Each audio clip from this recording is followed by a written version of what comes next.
সব মাশরুম একসাথে ম্যাগি থাই স্যুপের সাথে রান্না করছি সব মাশরুম দিয়ে। আর হচ্ছে পিং ওয়েস্টার সব হচ্ছে আমি একটা ব্যাটার বানায় তারপর হচ্ছে ভেজে ফেলছি।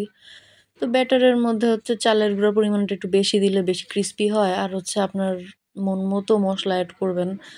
আর লবণ হচ্ছে ওয়েস্টারের মধ্যে দেয়া লাগে না, আপনি মানে মাশরুমের মধ্যে দেয়া লাগে না, আপনি ওই আটার মধ্যে দিলেই হচ্ছে আপনার এখানে টোটাল লবণ হয়ে যাবে।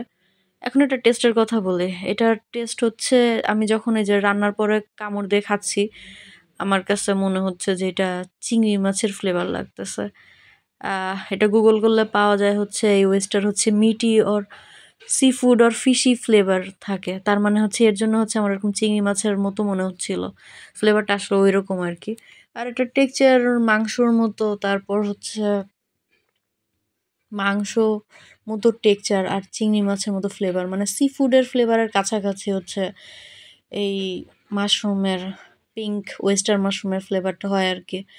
আর এটা হচ্ছে হাই প্রোটিন প্লাস হচ্ছে ভিটামিন বি ভিটামিন ডি থাকে, ফাইবারে ভালো।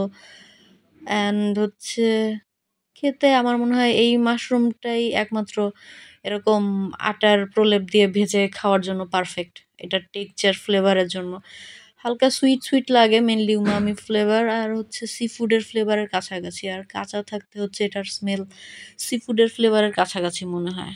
বাট আমার মনে হয় একমাত্র মাশরুম এটা যে এই স্টাইলে ভাজলে আর কি খুব ভালো খেতে হয়।